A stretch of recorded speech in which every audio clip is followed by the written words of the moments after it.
Welcome to I dream media. So ఇండియన్స్ని భయపెడుతున్న cancer prostate cancer. పురుషుల్లో కనిపిస్తున్న ఈ క్యాన్సర్ ప్రాణాంతకమైందని కూడా చెప్తూ ఉన్నారు.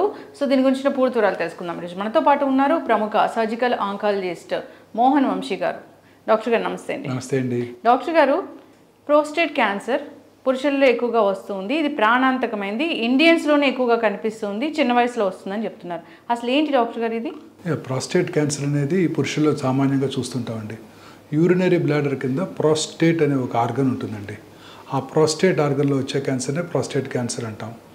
జనరల్లీ పురుషుల్లో ఈ చాలా కామన్గా కనిపించే క్యాన్సర్ ఇదొకటి. జనరల్గా ఓల్డ్ ఏజ్లో ఈ క్యాన్సర్ చూస్తుంటాం.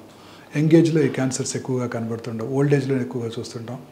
వైట్స్లో ఎక్కువగా కనబడుతుంటుంది. ఈ మధ్యకాలంలో భారతదేశంలో ఇంతకుముందు చాలా తక్కువగా కనబడేది. మధ్యకాలంలో అర్బనైజేషన్ పెరిగే కొలది మన భారతీయుల్లో కూడా ఈ ప్రాస్టేట్ క్యాన్సర్ ఎక్కువగా కనబడుతుంది. ఈ ప్రాస్టేట్ క్యాన్సర్ని డయాగ్నోస్ చేయడం కూడా చాలా సింపుల్. ప్రాస్టేట్ క్యాన్సర్ని స్క్రీనింగ్ చేసుకోవడం ద్వారా కూడా ప్రాస్టేట్ క్యాన్సర్ని ముందుగా గుర్తించడానికి అవకాశం ఉంటుంది. ఓకే, అయితే డాక్టర్ గారు అసలు ఈ ప్రోస్టేట్ క్యాన్సర్ అసలు ఎందుకు వస్తుంది? వి రియలీ డోంట్ నో ఎందుకు వస్తుంది ప్రాస్టేట్ క్యాన్సర్ అనే దానికి డెఫినెట్గా ఆన్సర్ లేదండి. ప్రాస్టేట్ క్యాన్సర్ వయసు పైబడే కొలది ప్రాస్టేట్ క్యాన్సర్ వచ్చే అవకాశాలు ఎక్కువగా ఉంటాయి. ఇది ఖచ్చితమైన కారణం అని ఎవరు చెప్పలేరు. బట్ జనరల్గా అందరిలో చూస్తుంటాము. యునైటెడ్ స్టేట్స్లో బ్లాక్స్లోను వైట్స్లోను కూడా చూస్తుంటాం. జనరల్గా బ్లాక్స్లో అంటే ఆఫ్రో అమెరికన్స్లో వచ్చినప్పుడు అది చాలా వేగంగా పాకుతుందని చెప్తుంటారు. భారతదేశంలో కూడా ప్రాస్టేట్ క్యాన్సర్ ఈ మధ్యకాలంలో అర్బన్ ఇండియాలో చాలా కామన్గా చూస్తున్నాం compare to rural India. So prostate క్యాన్సర్కి డెఫినెట్గా ఇది కారణం అని లేదు, కానీ కొన్ని రకాల జెనెటిక్ మ్యూటేషన్స్ ఉన్నప్పుడు ఈ ప్రాస్టేట్ క్యాన్సర్ వచ్చే అవకాశాలు ఎక్కువగా ఉంటాయి. మనందరికీ తెలుసు, స్త్రీల్లో BRCA1 BRCA2 మ్యూటేషన్ కనుక ఉన్నట్టయితే వారికి బ్రెస్ట్ క్యాన్సర్ వచ్చే అవకాశాలు చాలా ఎక్కువగా ఉంటాయి. అలాగే ఓవేరియన్ క్యాన్సర్ వచ్చే అవకాశాలు కూడా ఎక్కువగా ఉంటాయి. అదే మ్యూటేషన్ పురుషుల్లో కనుక ఉన్నట్టయితే ప్రాస్టేట్ క్యాన్సరు, ప్యాంక్రియాటిక్ క్యాన్సర్ వచ్చే అవకాశాలు ఎక్కువగా ఉంటాయి. అందున BRCA2 మ్యూటేషన్ కనుక ఉన్నట్టయితే పురుషుల్లో ఉన్నట్టయితే వారిలో ప్రాస్టేట్ క్యాన్సర్ వచ్చే అవకాశాలు ఎక్కువగా ఉంటాయి. సో ఇవి తప్ప ఇతరత్ర డెఫినెటివ్ కారణాలు అంటూ ఏమి లేవండి. ఇవే జనరల్గా BRCA2 మ్యూటేషన్ ఉన్న వాళ్ళలో, జెనెటిక్ మ్యూటేషన్ ఉన్న వాళ్ళలో ఈ క్యాన్సర్ వచ్చే అవకాశాలు ఎక్కువగా ఉంటాయి. ఓకే, అయితే దీనికి కారణం అది మీరు అన్నది. అయితే ఇది ఫాదర్కి 4 ఫాదర్స్కి ఉంటే నెక్స్ట్ జనరేషన్కి వచ్చే అవకాశం ఉంటుందా? క్యాన్సర్ వంశపారంపర్యమైన జబ్బు కాదు, కానీ వేళ్ల మీద లెక్కపెట్టదగిన కొన్ని క్యాన్సర్లు, prostate cancer, pancreatic cancer, thyroid cancer, colon cancer, breast cancer స్త్రీలలో, ఓవేరియన్ క్యాన్సర్ స్త్రీలలో, ఇవి ఉన్నప్పుడు వాళ్ళ ఫ్యామిలీ మెంబర్స్లో అంటే దగ్గర వారి కొడుకు కానీ తమ్ముడికి కానీ ఈ క్యాన్సర్ వచ్చే అవకాశాలు సాధారణ ప్రజానికంతో పోల్చినట్టయితే కొంచెం ఎక్కువగా ఉంటుంది తప్ప ఖచ్చితంగా వాళ్ళకు వస్తుందని చెప్పలేము. ఓన్లీ BRCA2 మ్యూటేషన్ ఉన్న వాళ్ళలో మాత్రం తల్లిదండ్రుల్లో కనుక ఉన్నట్టయితే, తల్లిగారికి కానీ తండ్రి గారికి కానీ ఉన్నట్టయితే పిల్లల్లో ఈ BRCA2 మ్యూటేషన్ వచ్చే అవకాశాలు, తద్వారా ప్రాస్టేట్ క్యాన్సర్ వచ్చే అవకాశాలు కూడా ఎక్కువగా ఉంటాయి. ఓకే, ఇన్నేళ్ళ ఎక్స్పీరియన్స్, ఎన్నో కేసులు చూసుంటారు. అయితే ఒకప్పుడు మీరు స్టార్ట్ చేసినప్పుడు ఏ ఏజ్లో చూసారు ఆ క్యాన్సర్ని, ఇప్పుడు ఏ ఏజ్లో చూస్తున్నారు? True, very correct. ఈ ప్రాస్టేట్ క్యాన్సర్ జనరల్లీ మన వరల్డ్ డేటా ఏంటంటే అబోవ్ 65 తర్వాతనే ఈ ప్రాస్టేట్ క్యాన్సర్ ఎక్కువగా చూస్తుంటాం. వయసు పెరిగే కొలది ప్రాస్టేట్ క్యాన్సర్ వచ్చే అవకాశాలు ఎక్కువగా ఉంటాయి. ఇన్ఫ్యాక్ట్ వయసు బాగా పెరిగినప్పుడు 8 years 9 years వయసులో చాలామందికి ప్రాస్టేట్ క్యాన్సర్ ఉంటుంది. ఎటువంటి సిమ్టమ్స్ కూడా కలగజేయకపోవచ్చు. అది ఏ రకమైన ఇబ్బంది కూడా పెట్టకపోవచ్చు పేషెంట్కి. అంటే he lives with it, he doesn't harm him at all. కానీ ఈ మధ్యకాలంలో చిన్న వయసులో కూడా ప్రాస్టేట్ క్యాన్సర్స్ ఎక్కువగా చూస్తున్నాం. అందుకే 50 years వచ్చినప్పటి నుంచే కూడా ఈ సింపుల్ బ్లడ్ టెస్ట్ PSA చేయించుకోవడం ద్వారా ఈ క్యాన్సర్ రావడాన్ని మనం ముందుగా పసిగట్టవచ్చు. ఈ క్యాన్సర్ రావడాన్ని ముందుగా పసిగట్టినట్టయితే చాలా సులువుగా దీనికి ట్రీట్మెంట్ చేయవచ్చు. టాక్సిక్ ట్రీట్మెంట్స్ ఏమీ లేకుండా చాలా సింపుల్గా ఈ ట్రీట్మెంట్ ప్రాస్టేట్ క్యాన్సర్ పూర్తిగా క్యూర్ అయిపోవడానికి మంచి అవకాశం ఉంది. PSAతో పాటు sub types of PSA, free PSA అని ఇంకోటి ఉంది, అలాగే ప్రాస్టేట్ హెల్త్ ఇండెక్స్ అని ఇంకోటి ఉంది. వాటి ద్వారా ఈ ప్రాస్టేట్ క్యాన్సర్ రావడాన్ని మనం ముందుగా పసిగట్టవచ్చు. ఓకే, 50 years ఆఫ్ ఏజ్లో నుంచి సంవత్సరానికి ఒకసారి సింపుల్ బ్లడ్ టెస్ట్ చేయించుకున్నట్టయితే చాలా ఈజీగా మనం ఈ క్యాన్సర్ రావడాన్ని పట్టుకోవచ్చు. ఓకే, అయితే డాక్టర్ గారు, ప్రోస్టేట్ క్యాన్సర్ వచ్చింది అంటే లక్షణాలు ఎలా ఉంటాయి? ప్రాస్టేట్ క్యాన్సర్ లక్షణాలు, బినైన్ ప్రాస్టేటిక్ హైపర్ప్లేషియా లక్షణాలు కూడా చాలాసార్లు ఒకేలాగా ఉంటాయి. బినైన్ ప్రాస్టేటిక్ హైపర్ప్లేషియా అంటే క్యాన్సర్ కానటువంటి prostate increase in the prostate size. ప్రతి పురుషుడికి కూడా 50-60 ఏళ్ళు వచ్చాక ప్రాస్టేట్ సైజ్ పెరుగుతూ ఉంటుంది. దానిని బినైన్ ప్రాస్టేటిక్ హైపర్ప్లేషియా అంటాం. దాని సిమ్టమ్స్ ప్రాస్టేట్ క్యాన్సర్ సిమ్టమ్స్ కూడా ఒకేలాగా ఉంటాయి. సింపుల్ బెస్ట్ ఫ్యాక్టర్ ఏంటంటే పిఎస్ఏ చేయించుకోవడం ద్వారా క్యాన్సర్ కాదా చెప్పేయచ్చు. సో ఈ లక్షణాలు ఎలా ఉంటాయంటే ఇంక్రీజ్డ్ ఫ్రీక్వెన్సీ, ఎక్కువసార్లు యూరిన్ పాస్ చేయటం, ఎస్పెషల్లీ నైట్ టైం 3-4 సార్లు నిద్రలో లేచి యూరిన్ పాస్ చేయడానికి వెళ్ళటం. తర్వాత స్ట్రీమ్ అంటే మన యూరినరీ స్ట్రీమ్ సన్నబడిపోవటం, అంటే సన్నగా రావటం, దూరంగా పడకుండా దగ్గరగా పడటం. అలాగే హెసిటెన్సీ, మనం యూరిన్ పాస్ చేయడానికి వెళ్తాము బట్ యూరిన్ వెంటనే రాదు. You got to take time, 1 నిమిషం ఆగాలి, అప్పుడు వస్తుంటుంది. అలాగే అర్జెన్సీ, కొన్నిసార్లు యూరిన్ వచ్చినప్పుడు పరిగెత్తాలి, లేకపోతే ఇన్నర్స్లోనే పడిపోయే అవకాశం ఉంటుంది. ఇవన్నీ కూడా ఈ బోత్ బినైన్ ప్రాస్టేటిక్ హైపర్ప్లేషియాకి అలాగే క్యాన్సర్ కూడా సిమ్టమ్స్. అంటే ఈ సిమ్టమ్ ఉన్నవాళ్ళు అశ్రద్ధ చేయకుండా ఒకసారి కన్సల్టేషన్ తీసుకోవటం, అలాగే సీరం పిఎస్ఏ చెక్ చేసుకోవడం ద్వారా ఇది క్యాన్సరా కాదా చాలా తేలిగ్గా పట్టుకోవచ్చు. కొన్నిసార్లు సీమెన్లో బ్లడ్ పట్టడం, అలాగే యూరిన్లో బ్లడ్ పట్టడం, low grade pain lower part of the అబ్డమెన్లో కింది కడుపులో పెయిన్ ఉండటం, లో గ్రేడ్ పెయిన్ ఉండటం, ఇవన్నీ కూడా ప్రాస్టేట్ క్యాన్సర్ లక్షణాలు. ఓకే డాక్టర్ గారు, క్యాన్సర్ వచ్చిందని తెలిసింది మరి, సో దీనికోసం ట్రీట్మెంట్స్ అంటే ఎలా ఉంటాయి? ఫస్ట్ క్యాన్సర్ రాగానే ముందు దీన్ని డయాగ్నోసిస్ చేయాలండి. డయాగ్నోసిస్ అంటే నిర్ధారణ చేయటం, వెరీ డిఫికల్ట్ స్టెప్ నిర్ధారణ చేయటం. బయాప్సీ చేయటం ద్వారానే క్యాన్సర్ ఉన్నది లేని చెప్పగలమండి. ఈ బయాప్సీ ఎలా చేస్తామంటే చాలా ఇంట్రెస్టింగ్ థింగ్. ఈ ప్రాస్టేట్ వెనకాలే మలద్వారం ఉంటుంది, రెక్టమ్. ట్రాన్స్ రెక్టల్ అంటే రెక్టమ్ గుండా అల్ట్రాసౌండ్ గైడెడ్ బయాప్సీ చేయాల్సి ఉంటుంది. Trans rectal ultrasound guided biopsy, TRUS biopsy అంటాం. ఈ ట్రస్ బయాప్సీ చేయడం ద్వారా క్యాన్సర్ ఉన్నది లేనిది ఖచ్చితంగా చెప్పగలుగుతాం. బయాప్సీ చేసినప్పుడే పెథాలజిస్ట్ స్కోరింగ్, గ్లేసన్ స్కోరింగ్ అంటారు. అంటే హౌ అగ్రెసివ్, బాగా వేగంగా పాకే క్యాన్సరా స్లోగా పాకే క్యాన్సరా మనకు తెలిసిపోతుందండి. ఇది గ్లేసన్ స్కోరింగ్ చేయడం ద్వారా తెలుసుకోవచ్చు అనమాట. ప్రాస్టేట్లో రకరకాల క్యాన్సర్లు ఉంటాయి. 98% అయితే మరి ఎడినో కార్సినోమాస్, కొన్నిసార్లు ఎడినో స్క్వామస్ క్యాన్సర్స్ కూడా ఉంటుంటాయి. అంటే ఇది దీంట్లో కూడా క్యాన్సర్ కణితులు అలాగే ఉంటాయి డాక్టర్ గారు, ప్రతి దాంట్లో ఉన్నట్లే? అంటే ముందుగానే గుర్తించారు, సో ట్రీట్మెంట్ అంటే ఎలా ఉంటుంది? గుర్తించగానే నెక్స్ట్ స్టెప్ స్టేజింగ్ చేస్తాం. అంటే ఏ స్టేజ్లో ఉంది, స్టేజ్ని బట్టి మనకి ట్రీట్మెంట్ ఆధారపడుతుంది. అర్లీ స్టేజ్లో ఉంటే ట్రీట్మెంట్ వేరుగా ఉంటుంది, లేట్ స్టేజ్లో ఉంటే ట్రీట్మెంట్ వేరుగా ఉంటుంది. సో దీనికి మనం స్పెషల్ టెస్టులు చేయాల్సి ఉంటుంది. జనరల్గా మనం ఇంతకు ముందు కాలంలో ఎంఆర్ఐ స్కాన్ చేసేవాళ్ళం, ఇప్పుడు పెట్ ఎంఆర్ఐ అందుబాటులోకి వచ్చింది. పాజిట్రాన్ ఎమిషన్ టోమోగ్రఫీ ఎంఆర్ఐ, పెట్ ఎంఆర్ఐ అంటాం. పెట్ సిటీ స్కాన్ గత 20 ఏళ్ళుగా అందుబాటులో ఉంది మనకి హైదరాబాద్లో.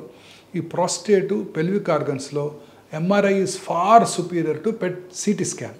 సో ఓల్డెన్ డేస్లో పెట్ ఎంఆర్ఐ అందుబాటులో లేని రోజుల్లో మనం పెట్ సిటీ స్కాన్ చేసేవాళ్ళం. ఇప్పుడు పెట్ ఎంఆర్ అందుబాటులోకి వచ్చింది, పాజిట్రాన్ ఎమిషన్ టోమోగ్రఫీ ఎంఆర్ఐ. ఇందులో కూడా పిఎస్ఎంఏ పెట్ ఎంఆర్ఐ అంటే prostate specific membrane antigen MRI, PSMA PET MRI.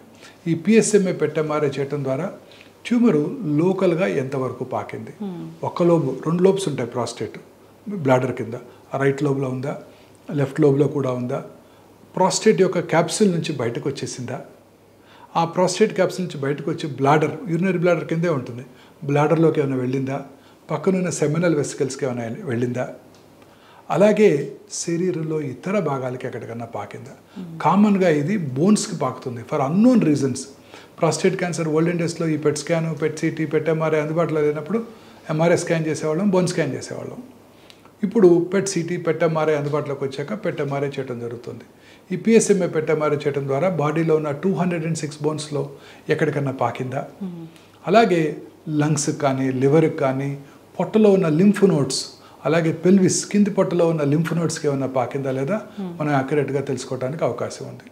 అలా తెలుసుకోవటం ద్వారా ఏ స్టేజ్లో ఉందో తెలుసుకోవచ్చు. స్టేజ్ని బట్టి ఇప్పుడు మనకి ట్రీట్మెంట్ ఆధారపడి ఉంటుంది. అర్లీ స్టేజ్లో డయాగ్నోస్ చేసినట్టయితే ఓల్డెన్ డేస్లో మనం సర్జరీ చేయడం జరిగేది, రాడికల్ ప్రాస్టేటెక్టమీ. రాడికల్ ప్రాస్టేటెక్టమీ అంటే ఆ ప్రాస్టేట్ గ్లాండ్ అది ఎక్కడికైతే పాకటానికి అవకాశం ఉందో లింఫ్ నోడ్స్ అవి తీయటం జరిగేది. ఈ రాడికల్ ప్రాస్టెక్టమీ ఈ మధ్యకాలంలో రోబోటిక్ పద్ధతి ద్వారా చేస్తున్నాం. రోబోట్ ద్వారా చేసినప్పుడు ఆ బ్లాడర్ని, ఆ యూరిథ్రాని జాగ్రత్తగా జాయిన్ చేయొచ్చు, అంటే కొట్టడం జరుగుతుంది. తద్వారా మంచి రిజల్ట్స్ ఉంటాయి రోబోట్ ద్వారా చేసినప్పుడు. ఈ సర్జరీ ఎంత చేసినప్పటికీ కూడా పోస్ట్ సర్జికల్ కాంప్లికేషన్స్ కూడా చాలా ఎక్కువగానే ఉంటాయి. బెస్ట్ ఆఫ్ ద హ్యాండ్స్లో కూడా, మోస్ట్ ఎక్స్పీరియన్స్ హ్యాండ్స్లో కూడా about 10% chance of stricture formation. Stricture formation అంటే యూరినరీ పాసేజ్ కొంచెం క్లోజ్ అయిపోవచ్చు. అప్పుడు రెగ్యులర్గా డైల్టేషన్ చేసుకోవాల్సి ఉంటుంది. Incontinence is a major problem. Incontinence అంటే యూరిన్ లీక్ అవటం. సో యూరిన్ సడన్గా తెలియకుండా పడిపోవటం. చాలాసార్లు 100కు ఒక 10-15 మంది డైపర్స్తోనే గడపాల్సి వస్తుంది లైఫ్ లాంగ్. ఈ మధ్య కాలంలో ఈ రాడికల్ సర్జరీకి ఆల్టర్నేటివ్గా రేడియోథెరపీ కూడా అందుబాటులోకి వచ్చింది. రేడియోథెరపీలో అంటే ఆ ట్యూమర్ మీదనే ఫోకస్ చేస్తూ ఇచ్చే radiation technology, image guided radiotherapy అందుబాటులోకి వచ్చింది. తద్వారా మన సర్జరీ చేయకుండానే, especially prostate cancer occurs in older individuals, వాళ్ళందరిలోనూ కరోనరీ ఆర్టరీ డిసీజు, అలాగే ఇతరత్ర రెస్పిరేటరీ కాంప్లికేషన్స్ ఉంటాయి. సో అందువల్ల రిస్క్తో కూడుకున్న సర్జరీ, మళ్ళీ దానికి తోడు ఈ పోస్ట్ ఆపరేటివ్ కాంప్లికేషన్స్, రేడియేషన్ కూడా చాలా పాపులర్ అయింది. ఈ రేడియేషన్ టెక్నాలజీతో ఏం చేస్తామంటే ఆ ప్రాస్టేట్ గ్రంథిని అది ఎక్కడికైతే పగటానికి అవకాశం ఉందో లింఫ్ నోడ్స్ని మనం పూర్తిగా ఇరేడియేట్ చేయడం ద్వారా వాటిని పూర్తిగా క్యూర్ చేయడానికి అవకాశం ఉంది. Results are on par with surgery. సర్జరీస్తో ఎంతమంది క్యూర్ అవుతుందో దీనికి కూడా అంతమంది క్యూర్ అవుతుంటుంది. రేడియేషన్లో కూడా అనేక రకాల న్యూవర్ టెక్నిక్స్ ఇప్పుడు అందుబాటులోకి వచ్చాయి. అందులో ఎస్పెషల్లీ ప్రాస్టేట్ క్యాన్సర్లో ముఖ్యమైనది ఏంటంటే సైబర్ నైఫ్. సైబర్ నైఫ్ అంటే కత్తి కాని కత్తి, బట్ కత్తి లాంటి కత్తి. నైఫ్ అంటే కత్తి అనుకున్నారు, కాదు, కత్తి లాంటి కత్తి, బట్ కత్తి కాదు అది. అంటే పేషెంట్ని టచ్ చేయకుండా విత్ ఇన్ కత్తిలాగా ఎలా కట్ చేసేసి ఆ ట్యూమర్ని డిస్ట్రాయ్ చేస్తుందో, ఇక్కడ ఈ రేడియేషన్ని pin pointed radiation, focused radiation. ఇప్పుడు ఇరాన్ వాళ్ళు బెలాస్టిక్ మిసైల్స్ ప్రయోగం చేస్తున్నారు. కరెక్ట్గా ప్రిసైజ్గా మొసాద్ హెడ్ క్వార్టర్స్ మీద ఎట్లా అయితే ఒక లాంచ్ చేశారో ఒక బెలాస్టిక్ మిసైల్ని, అదే టెక్నాలజీ ఇక్కడ క్యాన్సర్ సెల్స్ని టార్గెట్ చేయడానికి ఈ సైబర్ నైఫ్ ఉపయోగించుకుంటుంది. వాళ్ళు ఏదైతే మిసైల్, క్రూయిజ్ మిసైల్ ఎలాంటి టెక్నాలజీ ఉందో అదే టెక్నాలజీ ఇక్కడ క్యాన్సర్ సెల్ని టార్గెట్ చేయడానికి సైబర్ నైఫ్లో ఉపయోగిస్తారు. ఈ cyber knife pencil beam of radiation ప్రిసైజ్గా వెళ్ళి ఆ ప్రాస్టేట్ క్యాన్సర్ని పూర్తిగా డిస్ట్రాయ్ చేసేస్తుంది. ఇంతకుముందులాగా 30 నుంచి 45 రోజులు రేడియేషన్ లేకుండా జస్ట్ 4 నుంచి 5 రోజుల్లోనే ఎంటైర్ రేడియేషన్ కంప్లీట్ చేయడానికి అవకాశం ఉంటుంది. పేషెంట్ అసలు ముట్టుకునే ప్రశ్నే లేదు, టచ్ చేయాల్సిన అవసరమే లేదు. అలా వస్తారు, పడుకుంటారు 10 నిమిషాలు, ఆ రేడియేషన్ బీము ప్రిసైజ్గా ప్రాస్టేట్ని టార్గెట్ చేస్తుంది. దీన్ని స్టీరియోటాక్టిక్ రేడియో సర్జరీ అంటారు. రోబోటిక్ స్టీరియోటాక్టిక్ రేడియో సర్జరీ అంటే ప్రిసైజ్గా రోబోటిక్, ఇది అగైన్ రోబో. సి టు ఎర్ ఇస్ హ్యూమన్, అంటే మనుషులు తప్పులు చేయొచ్చు, కానీ ప్రీ ప్లాన్డ్ రోబోస్ తప్పులు చేయవు. చాలా ఈ ముందుగా మనం ప్లాన్ చేసుకొని ఈ రోబోని కనుక రేడియేషన్కి ఉపయోగించుకున్నట్టయితే ఈ సైబర్ నైఫ్ బీము ప్రిసైజ్గా వెళ్ళి ప్రాస్టేట్ గ్లాండ్ని టచ్ చేస్తూ, హిట్ చేస్తూ, ప్రాస్టేట్ గ్లాండ్ని డిస్ట్రాయ్ చేస్తూ పక్కన ఉన్న నార్మల్ ఆర్గన్స్కి ఎటువంటి డ్యామేజ్, వెనకాల ఉన్న రెక్టమ్ కానీ ముందున్న బ్లాడర్కి కానీ ఎటువంటి డ్యామేజ్ లేకుండా రేడియేషన్ చేయవచ్చు. పేషెంట్ 5వ రోజు 10 నిమిషాలు వస్తారు, పడుకుంటారు, అదే రోజు ఆఫీస్కి కూడా వెళ్ళిపోవచ్చు. ఒక పార్లమెంట్ మెంబర్ గారికి ట్రీట్ చేశాను, వారు చక్కగా 8:30 ఫ్లైట్కి ఎయిర్ ఇండియాలో ఢిల్లీ కూడా వెళ్ళిపోయారు ఫ్లైట్కి పార్లమెంట్ అటెండ్ అవడానికి. సో ఎటువంటి సైడ్ ఎఫెక్ట్స్ ఉండవు, మినిమల్ సైడ్ ఎఫెక్ట్స్, అసలు ప్రాక్టికల్లీ ఎటువంటి సైడ్ ఎఫెక్ట్స్ ఉండవు. మనం over past 10 years more than 784 cases మనం ఇక్కడ ట్రీట్ చేయడం జరిగింది హైదరాబాద్లో సైబర్ నైఫ్ ద్వారా. ఇది చాలా ప్రిసైజ్గా చేయడం జరుగుతుంది. ద అడ్వాంటేజ్ ఏంటంటే పోస్ట్ సైబర్ నైఫ్ ఎటువంటి సైడ్ ఎఫెక్ట్స్ ఉండవు. ఇప్పుడు కొత్తగా ఆర్టిఫిషియల్ ఇంటెలిజెన్స్తో పనిచేసే రేడియేషన్ డెలివరీ సిస్టమ్స్ అందుబాటులోకి వచ్చాయి. దాన్నే ఈథోస్ అంటారు. అంటే కృత్రిమ మేధస్ ద్వారా పనిచేస్తున్నప్పుడు చాలా ప్రిసైజ్గా రేడియేషన్ డోస్ని ప్లాన్ చేయడానికి అవకాశం ఏర్పడింది. ఉదాహరణకి కేర్ఫుల్గా మనం ప్లానింగ్ చేసాము రేడియేషన్, ఆ ప్రాస్టేట్ గ్లాండ్ మీదే రేడియేషన్ డోస్ పడేటట్టు చేసాము. చక్కగా పేషెంట్ 3-4 రోజులు రేడియేషన్ తీసుకున్నారు. ఆ తర్వాత 4వ రోజు పేషెంట్కి కొంచెం కాన్స్టిపేషన్ వచ్చింది. కాన్స్టిపేషన్ వస్తే ఏమవుతుంది, రక్తం కొంచెం ఉబ్బుతుంది, అంతే కదండి. మోషన్ లోడ్ అయిపోతే రక్తం కొంచెం ఉబ్బుతుంది. ఆ ఉబ్బిన రక్తం ఏం చేస్తుంది, ప్రాస్టేట్ గ్లాండ్ని 1 మిల్లీమీటర్ ముందుకు పుష్ చేస్తుంది. కానీ రేడియేషన్ పరికరానికి, ఆ రేడియేషన్ డెలివరీ సిస్టమ్కి ఇంతకుముందు ఎక్కడైతే ప్లాన్ చేశారో అక్కడే రేడియేషన్ ఇవ్వడం జరుగుతుంది. అప్పుడు ఏమవుతుంది, పార్ట్ ఆఫ్ ద రెక్టమ్ మీద కొంచెం డోస్ పడుతుంది, part of the prostate gland radiation dose నుంచి, ఎఫెక్ట్ నుంచి తప్పుకుంటుంది. సో ఇలాంటి వాటిని ఎలిమినేట్ చేయడానికి జనరల్గా కొంచెం ఎక్కువ దూరం ప్లాన్ చేస్తారు నార్మల్గా రేడియేషన్ ఆంకాలజీ ప్రాక్టీషనర్స్. ఇక్కడ ఏమవుతుంది, కొంచెం పక్కనున్న ఆర్గన్ మీద కూడా రేడియేషన్ డోస్ పడుతుంది. దీన్ని అవాయిడ్ చేయడానికి ఈ కృత్రిమ మేధస్తో కూడిన రేడియేషన్ డెలివరీ సిస్టమ్స్ చాలా ఎఫెక్టివ్గా ఉంటాయి. ఇందులో ఏం చేస్తుందంటే ప్రతిరోజు రేడియేషన్ ఇచ్చే ముందు ఈ పరికరం రేడియేషన్ డెలివరీ సిస్టంలోనే ఇన్బిల్ట్ సిటీ స్కాన్ ఉంటుంది. సో రేడియేషన్ ఇచ్చే ముందు అది చూస్తుంది ఏమిటి, ఎలా ఉంది, మన ప్రాస్టేట్ గ్లాండ్ ఎక్కడుంది, వెనకాల ఉన్న రెక్టము పైన ఉన్న బ్లాడర్ కరెక్ట్గానే ఉన్నాయా, కరెక్ట్గా చూస్తుంది.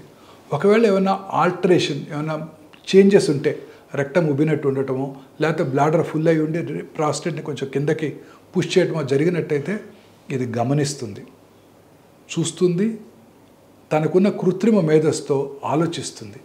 ఏమిటి, మనం డాక్టర్ గారు ప్లాన్ చేసినప్పుడు రేడియేషన్ ఇక్కడ ప్లాన్ చేశాము, ఇప్పుడు అక్కడ ఆ ఫీల్డ్లోకి రెక్టమ్ కూడా వచ్చింది లేదా బ్లాడర్ వచ్చిందని గమనిస్తుంది, ఆలోచిస్తుంది. ఆలోచించి వెంటనే కృత్రిమ మేధస్సుతో కొత్త లొకేషన్ ఆఫ్ ప్రాస్టేట్ గ్లాండ్కి అడాప్ట్ చేసుకుంటుంది. మళ్ళీ రీప్లాన్ చేస్తుంది రేడియేషన్ని, కొత్త లొకేషన్కి చేసి రేడియేషన్ని డెలివర్ చేస్తుంది. It sees, it thinks, it adapts, it replans and delivers radiation in 2 minutes or maximum 3 minutes. ఇదే రేడియేషన్ ఆంకాలజిస్ట్ చేయాలనుకోండి, అయ్యా నా కాన్స్టిపేషన్ ఉంది మళ్ళీ రీప్లాన్ చేయండి అంటే ఆయన 2 రోజులు తీసుకుంటారు. కృత్రిమ మేధస్సు ద్వారా ఈ మొత్తం సిస్టమ్ని చూడటం, ఆలోచించటం, అడాప్ట్ చేసుకోవటం, రీప్లాన్ చేయటం, రేడియేషన్ డెలివర్ చేయటం 2 నుంచి 3 నిమిషాల్లో అయిపోతుంది. ఇది advantage of AI powered linear accelerator. ఇందాక మనం డిస్కస్ చేసాం PET-MR పరికరం యాక్యురేట్గా ఐడెంటిఫై చేయడానికి. అదే PET-MRని, అది కూడా ఏఐ పవర్డ్ PET-MR ఉపయోగించి కరెక్ట్గా ట్యూమర్ లొకేషన్ ఎక్కడుంది, ప్రాస్టేట్ ఎక్కడుంది, అదే తీసుకొని ఆ ఇమేజ్ని తీసుకొని కరెక్ట్గా రేడియేషన్ ప్లాన్ చేసి పర్ఫెక్ట్గా రేడియేషన్ డెలివర్ చేయడానికి ఈ కృత్రిమ మేధస్సుతో కూడిన రేడియేషన్ డెలివరీ సిస్టమ్ చాలా ఉపయోగపడుతుంది. సో ఈ రీసెంట్ అడ్వాన్సెస్ ద్వారా ఎటువంటి సైడ్ ఎఫెక్ట్స్ లేకుండా మనము రేడియేషన్ని lethal dose of radiation to the cancer dose of radiation deliver చేయడానికి అవకాశం ఏర్పడింది. పోస్ట్ ట్రీట్మెంట్ సైడ్ ఎఫెక్ట్స్ ఏమి లేకుండా కూడా మనం ట్రీట్మెంట్ చేయడానికి అవకాశం ఏర్పడింది. ఓకే. అదే లేట్ స్టేజ్లో క్యాన్సర్ని కనుక మనం డయాగ్నోస్ చేసినట్టయితే, అంటే చాలాసార్లు లేట్ స్టేజ్లోనే వస్తుంటారు, చాలామందిలో అవగాహన లేదు, పిఎస్ఏ చెక్ చేయించుకోవటమే ఉండదు, పిఎస్ఏ 150, 200, 2000 ఉన్నప్పుడు కూడా వస్తుంటారు. అప్పుడు బాడీలో ఇతర భాగాలకు పాకిపోతుంది. పాకినప్పుడు ఏం చేస్తామంటే క్యాస్ట్రేషన్, అంటే మన బాడీలో, పురుషుల్లో ఉండే బాడీలో టెస్టాస్టిరాన్ అనే హార్మోన్ ఉంటుంది. టెస్టాస్టిరాన్ హార్మోన్ కనుక విత్డ్రా చేసినట్టయితే ప్రాస్టేట్ క్యాన్సర్ బికమ్స్ క్విసెంట్, అంటే ఇన్యాక్టివ్ అయిపోతుంది. ఇది Nobel prize winning discovery. So testosterone hormone withdraw చేయడానికి మన పురుషుల్లో ఉండే శరీరంలో టెస్టిస్లో ఉన్న చిన్న పదార్థం కనుక తీసేసినట్టయితే టెస్టాస్టిరాన్ లేకుండా చేయవచ్చు. లేదా కొన్ని రకాల మెడికల్ క్యాస్ట్రేషన్ అంటారు, ఇంజెక్షన్స్ ఇవ్వటం ద్వారా, LHRH అగోనిస్, యాంటగోనిస్ ఇవ్వటం ద్వారా బాడీలో టెస్టాస్టిరాన్ లెవెల్స్ని తగ్గించేసినట్టయితే cancer becomes inactive. But what is important is cancer cells are much smarter than scientist. మన హ్యూమన్ బ్రెయిన్ కన్నా cancer cells are much smarter, corona virus లాగానే. సో అవేం చేస్తాయంటే ఈ క్యాస్ట్రేషన్ ఎఫెక్ట్ నుంచి బయటపడి 8 నుంచి 18 నెలల లోపల మళ్ళీ రెసిస్టెంట్ అయిపోతాయి, మళ్ళీ గ్రో అవటం ప్రారంభిస్తాయి. సో అందుకని అడ్వాన్స్డ్ క్యాన్సర్స్లో ఈ హార్మోన్ మ్యానిపులేషను, అలాగే కొన్నిసార్లు కీమోథెరపీ, కొన్నిసార్లు ఇంకా కొన్ని డ్రగ్స్ ద్వారా మనం ఈ ప్రాస్టేట్ క్యాన్సర్ని పూర్తిగా కంట్రోల్ చేసుకోవడానికి అవకాశం ఉంది. ఓకే. ఈ కొన్నిసార్లు బోన్స్కి పాకినప్పుడు, ఎస్పెషల్లీ వెయిట్ బేరింగ్ బోన్స్, అంటే కాళ్ళలోను వెన్నుపూస, వెర్టిబ్రల్ కాలం వెన్నుపూసలో వచ్చినప్పుడు బాడీ ఓన్ వెయిట్ వల్ల బోన్స్ లైట్ క్లీజన్స్ ఫ్రాక్చర్ అయ్యే అవకాశం ఉంది.